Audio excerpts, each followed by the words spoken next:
My name is Laura. I'm using a different name here because the strangest part of this story is that, for years, I thought I knew exactly who my husband was. Then, less than 3 months after our wedding, I asked him for one photograph.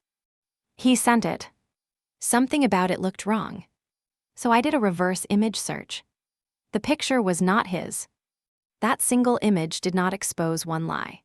It opened a door into a life I had been living beside for almost 4 years, and within days I was questioning his job, his education, his family, his medical history, his money, his past marriage, the people he claimed to know, the conversations he claimed to have, and eventually almost every important thing he had ever told me about himself. The terrifying part was not that my husband had lied to me. It was realizing I had married a man whose life, as I understood it, barely existed. We met about 4 years before all of this happened. I was preparing to move from Pennsylvania to Georgia. Not long after I moved, he followed, and our relationship became serious. We lived together from 2015 onward. By the time we married in November 2018, this was not a rushed relationship with a stranger I had known for a few weeks. We had shared years of ordinary life. Bills, cars, pets, plans, the kind of daily routines that make you believe you know a person better than almost anyone else does. And he was good at making his stories feel ordinary. That matters. People imagine a compulsive liar as someone constantly making unbelievable claims, while everyone around them rolls their eyes. That was not how it felt from inside the relationship. He could tell me a story about work, then mention the same coworker days later. He could explain why money had not arrived, why a refund had been delayed, why a medical appointment had changed, or why someone had called him. Every story had enough detail to create another piece of the world I thought he lived in. There had been moments when I had questions. I had managed to move past them. That is another thing I had to forgive myself for later. When you love someone, you do not begin every conversation assuming you are being deceived. If your spouse tells you his boss said something, you do not normally demand the boss's phone number. If he says he spoke to a doctor, you do not immediately call the hospital. Trust is supposed to make a relationship easier. With him, trust made the lies easier. The lie that finally broke everything involved a cause I cared about. He told me he had posted something at work to collect donations for it. According to him, the response had become so successful that the only problem left was figuring out how to transport everything. He said they would need a truck.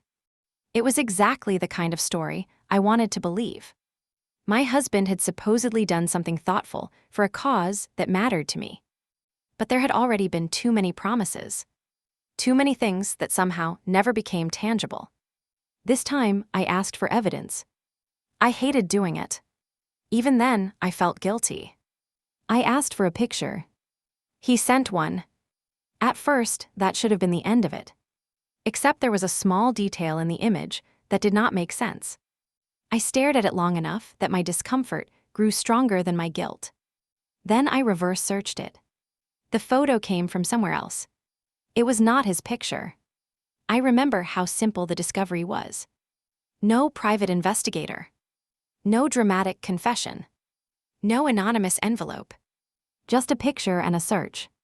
And suddenly, I had to decide whether I was looking at one embarrassing lie or something much larger. I confronted the inconsistency. Instead of the truth, I got more explanations. New layers appeared quickly to make the first lie sound less serious. But those explanations created more questions. At first, I was still trying to help him. That sounds unbelievable to me now, but it is true. I thought there might be confusion between what he remembered, what he imagined, and what had really happened. I was still approaching the situation as his wife, still trying to find an explanation that allowed the man I loved to remain the man I thought I knew. So I started checking. I reached out to people who were supposedly part of his life. That was when the structure started collapsing. The more I verified, the less remained. He had told me he had spent years living in Britain and had gone to school there. That story did not hold. He claimed Polish was his first language. That did not hold either. He had given me detailed stories about jobs, coworkers, and a boss. There were almost daily stories involving people from this supposed workplace. The job itself was not what he had represented. The people were not part of his life, the way I had been told. He had claimed his boss bought him an expensive watch. Another story. He claimed galleries had purchased his artwork, but that payment had become delayed or complicated. Again, there was always an explanation for why the money was not there. He had stories about medical conditions, medications, doctors, injuries, insurance, and treatment. Even those were not what he had told me. He had told me he had serious mental health conditions, but that they were controlled and that he was committed to treatment. I eventually learned that the truth about his mental health was different from the story I had agreed to marry into, and that the treatment I believed existed was not what I had been told. If you found one false photograph and then discovered your husband had lied about his job, his education, his medical history, and his family, how many more things would you check before you stopped believing anything at all? Tell me in the comments, because I kept checking, and the next discoveries made the first lie look almost small. His family history began to unravel. He told me his father had abused him terribly when he was young, and that his mother had allowed it. He told me an aunt and uncle had been the only relatives who truly cared for him. He told me that uncle had died suddenly of a heart attack shortly before our relationship became serious. The uncle was alive.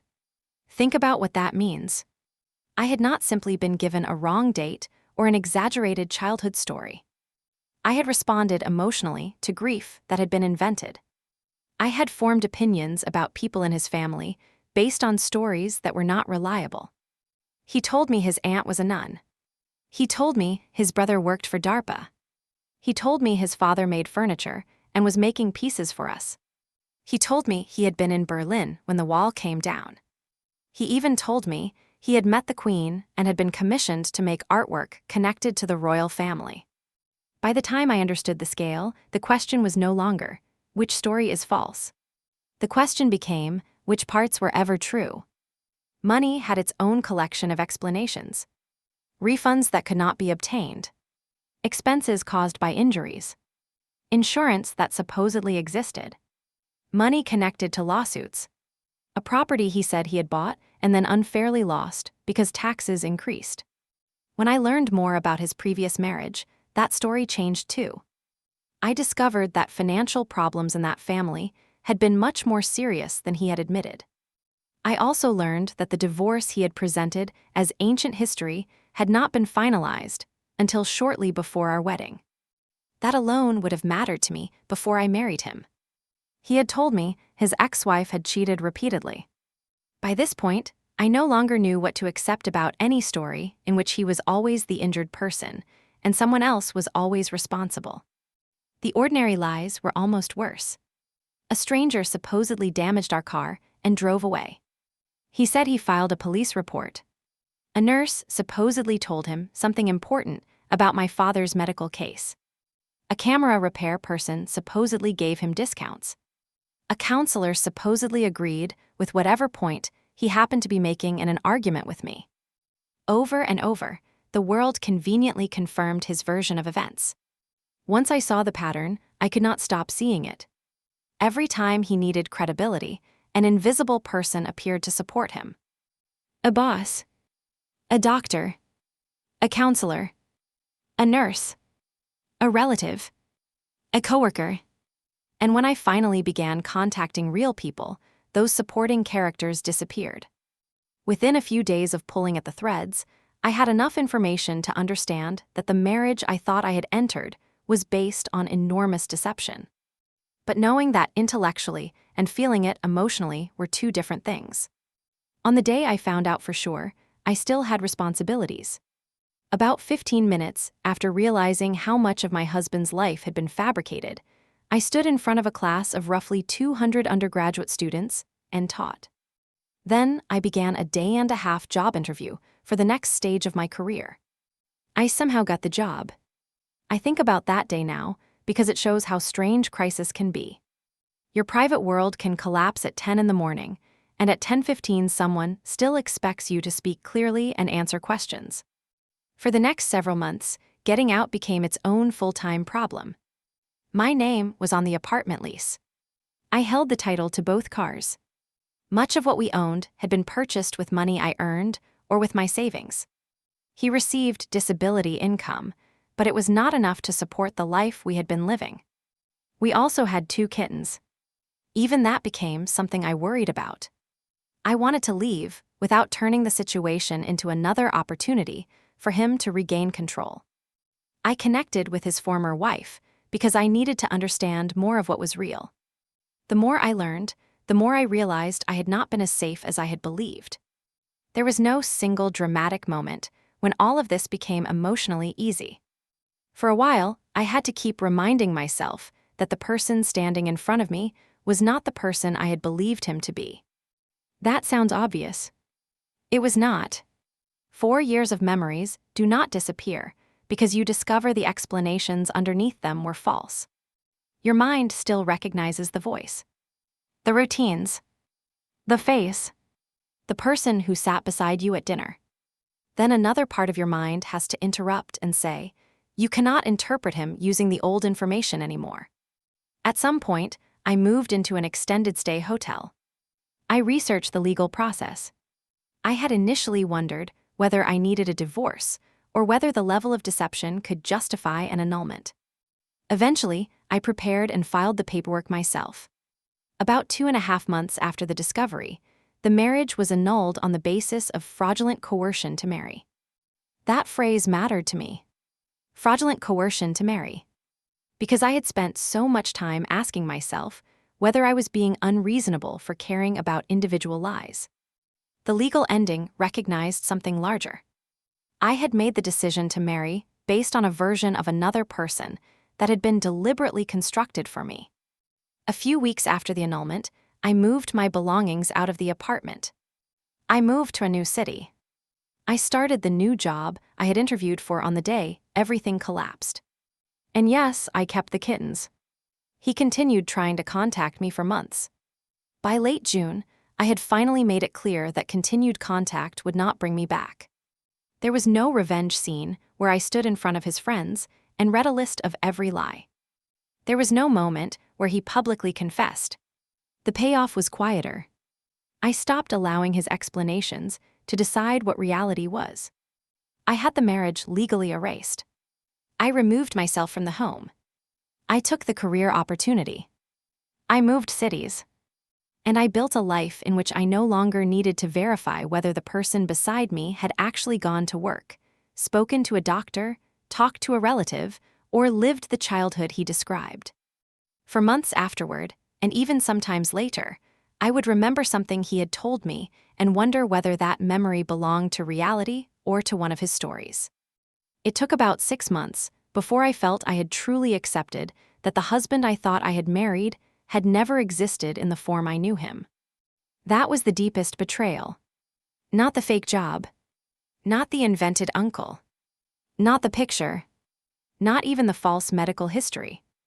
It was understanding that trust had been used as material to build a person for me. I used to think discovering a lie meant finding one false statement and replacing it with the truth. Sometimes it does. But sometimes you pull one thread and realize you are not holding a loose thread at all. You are holding the only real piece of the entire sweater.